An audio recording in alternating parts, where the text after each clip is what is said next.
English King Edward IV demonstrated his bravery in battle and tactical cunning by winning the battles of Towton Barnet and Tewkesbury. However, his House of York faced numerous opponents, both domestic and foreign. Edward and his successors were forced to continue fighting to retain the throne, as the Walls of Roses were not yet completed. The battle had to be decided at the Battle of Bosworth. On May 4, 1471, King Edward IV of York decisively defeated his Lancastrian enemies at the Battle of Tewkesbury. Most of the Lancastrian leaders were killed, including Prince Edward and Edmund of Somerset, while Queen Margaret of Anjou was captured. The king realized that some of the Lancastrian allies, most notably Jasper Tudor, were active in Wales and northern England, so he moved his forces to Coventry to prevent these enemies from uniting their forces. Meanwhile, Thomas, one of the last representatives of the Neville family, arrived in Kent and began recruiting troops for his march on London. By May 14th, he had 15,000 troops under his command and was attacking London, a vital capital and location. King Henry VI, the Lancastrian king, was captured. The Londoners supported the Yorkists at this point, not only sending messengers to Edward IV, but also repelling all of Thomas's attacks. Edward Neville, as was his custom, rushed to London on May 21st. That same night, Henry VI was executed. Thomas Neville learned of the news and the loss, and Tewkesbury withdrew south. Morale was low, and the Lancastrian leader decided to surrender. Meanwhile, the rebellion in the north also subsided. At this point, with the execution of Henry VI, the House of Lancaster was wiped out, leaving only a remnant.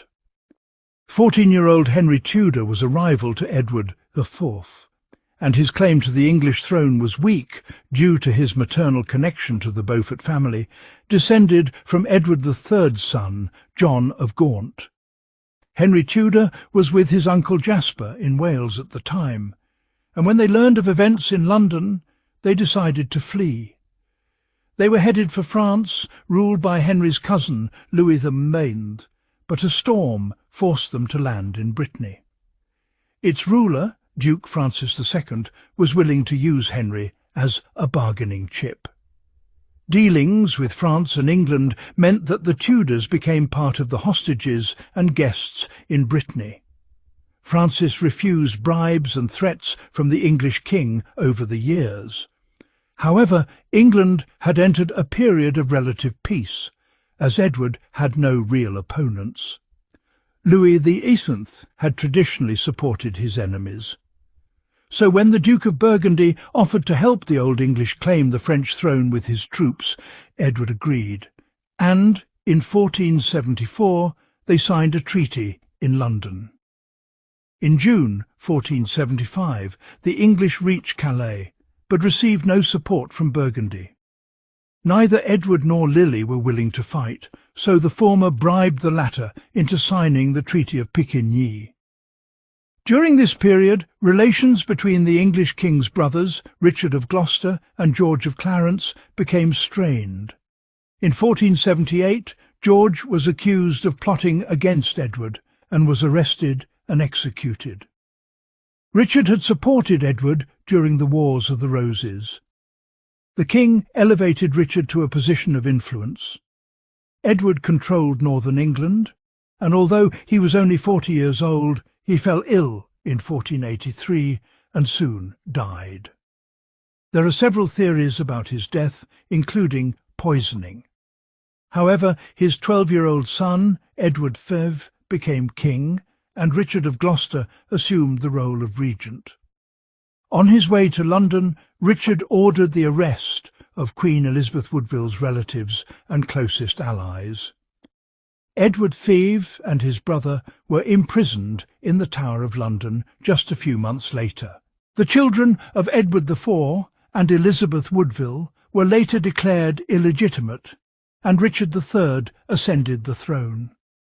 The fate of Edward V and his brother remains unclear. but they disappeared while the legend of the princes in the Tower took hold.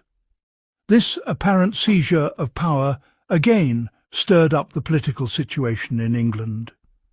Queen Elizabeth began conspiring with Henry Tudor's mother, Margaret Beaufort, Margaret's new husband, the Earl of Derby, Thomas Stanley, and the Duke of Buckingham.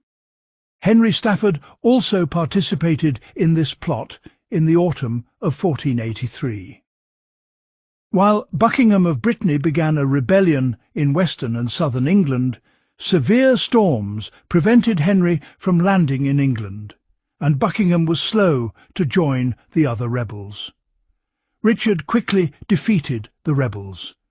Buckingham was executed, and Henry was forced to return to Brittany. The English king, Francis of Brittany, demanded Henry's extradition, but his demands were refused. Richard sent his fleet to blockade Brittany. Duke Francis fell ill, and because his ministers were willing to hand over the fugitive for a bribe, Henry fled to France. At the end of 1484, Henry publicly promised to marry Elizabeth, daughter of Edward IV, to unite the royal line and strengthen his position in England. Henry received support from the new French king, who would assume the eighth throne, and recruited mercenaries in England. Richard's wife died, and rumours spread of his desire to marry. His niece, Elizabeth, urged Henry to act. On August 1st, 1485, he set sail from his native France, Fleur, and reached Wales on the 7th without any problems, although Richard had deployed small garrisons to prevent a seaborne invasion. Because Henry was of Welsh descent, many local lords joined him.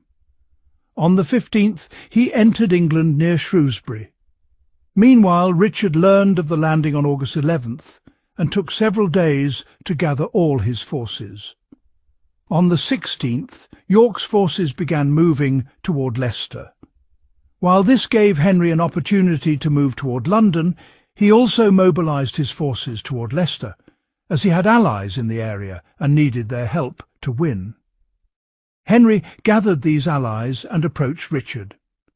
On the 21st, the armies encamped south of Bosworth, where Richard captured Ambient Hill, while Henry halted at a place called White Moors.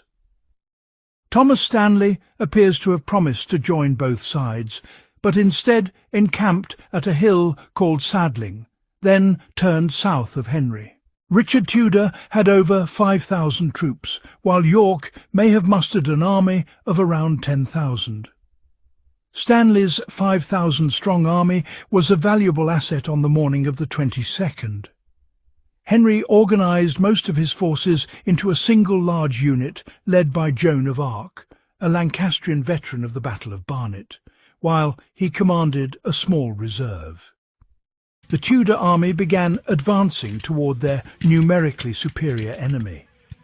This surprised Richard, who expected Henry to take a defensive stance, as the battle had not yet begun. As he expected, he nevertheless managed to divide his army into three groups. Joan of Arc, a Norfolk, commanded the right wing, Percy Northumberland commanded the left wing, and the king commanded the centre wing. As the Tudors approached, York's artillery opened fire.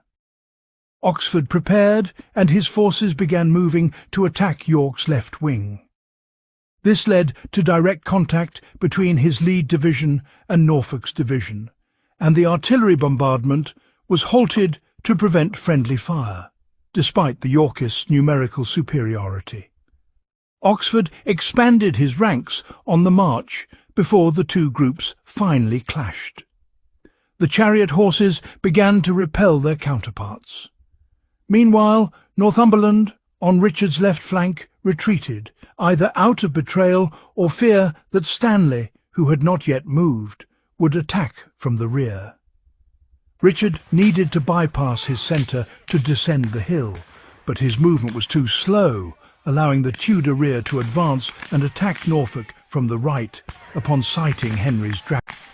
Richard, carrying a banner, initially decided to charge with 1,000 horsemen, which drove Henry's forces back and nearly crushed the unit.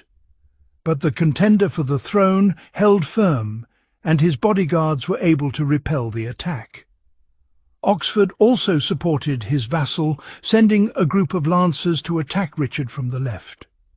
This attack began to push the English king towards the marshes to the southeast.